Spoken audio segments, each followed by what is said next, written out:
ان الذین قالوا ربنا اللہ ثم استقاموا، جن لوگوں نے کہا کہ ہمارا رب اللہ ہے، پھر اس پر جم گئے، ڈٹ گئے، اس کو مان لیا۔ آپ صرف زبان سے یہ کہہ دیجئے کہ میں اللہ پر ایمان لایا۔ قرآن کریم میں فرمایا الف لام میم احسب الناس ان یترکوا ان یقولوا آمنا وهم لا یفتنون، کیا آپ لوگوں نے خیال کر لیا ہے کہ صرف اپنی زبان سے کہتے ہم اللہ کو مان لیا، ہم اسلام لیا، ہم کو آزمایا نہیں جائے گا؟ آزمائش آئے گی۔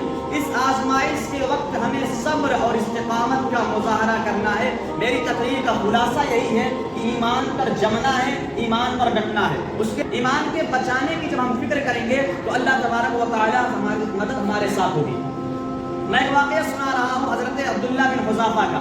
یہ صحابی رسول ہیں۔ حضرت عمر بن خطاب کی خلافت کا زمانہ چل رہا تھا۔ حضرت عمر بن خطاب نے انہیں کسی مورچے کو سنبھالنے کے لیے بھیجا تھا۔ رومی حکومت نے ان کو قید کر کے اپنے بادشاہ کے سامنے لائے، اور حضرت عبداللہ بن حذافہ سے رومی بادشاہ نے کہا کہ آپ ہمارے نصرانی مذہب کو قبول کر لیجیے۔ آپ کس مذہب کے چکر میں پڑے ہوئے ہیں؟ محمد کی باتوں پر عمل کر رہے ہیں، یہ سب بے سود بے فائدہ ہے۔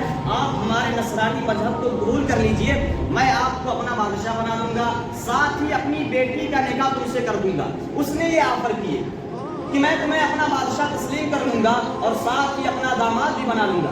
لیکن حضرت عبداللہ بن حذافہ کی غیرت ایمانی نے اس بات کو گوارا نہیں کیا۔ انہوں نے کہا کہ میں پلک جھپکنے کے برابر بھی دین محمدی سے نہیں گروں گا۔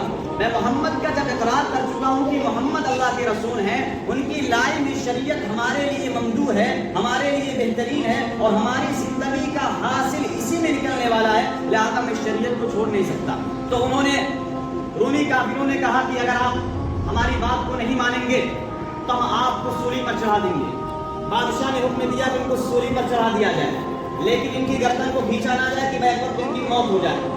اور تیر اندازوں کو کہا کہ آپ قریب سے ان کے جسم کو چھیدنا شروع کر دیجیے۔ تو تیر اندازوں نے ان کے جسم پر قریب سے چھیدنا شروع کیا، اور بے شمار تیر انہوں نے برسائے کہ سارا جسم جو ہے لہو لہان ہو گیا۔ پھر بھی حضرت عبداللہ بن حذافہ نے کہا کہ میں اپنے اسلام کو چھوڑ نہیں سکتا، میں ایمان کا سودا نہیں کر سکتا۔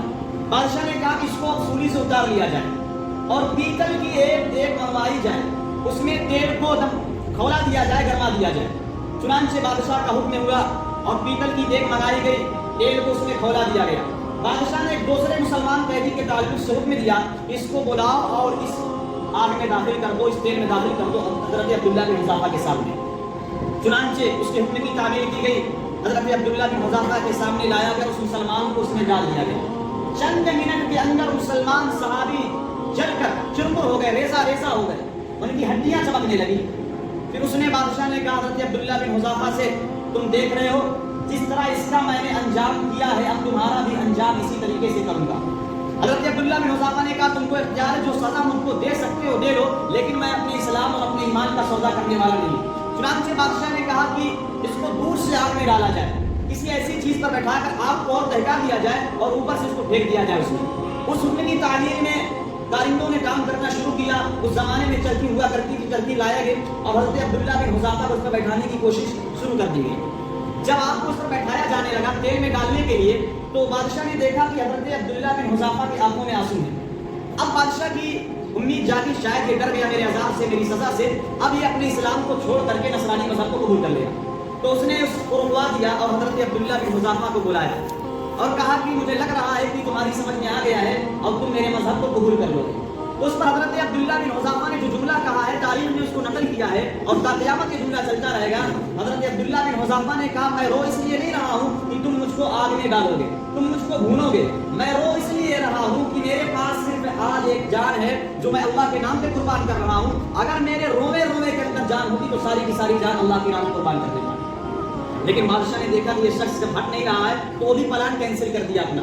اس پلان کو کینسل کرنے کے بعد حکم دیا کہ اس کو ایک قید خانے میں ڈال دیا جائے اور کھانا پینا بند کر دیا جائے۔ روایت کے اندر آتا ہے کہ تقریباً 6 یا 7 روز گزر گئے۔ پھر بادشاہ نے بھیجا کہ جاؤ دیکھو اب تو قیدی مر چکا ہوگا، لہذا اسے نکال لا۔ جب جس شخص کو بھیجا تو دیکھا حضرت عبداللہ بن حذافہ صحیح سالم موجود ہیں، تو بادشاہ نے ساتھ میں خنزیر اور شراب لے کر بھیجا اور کہا کہ تم کھا لو۔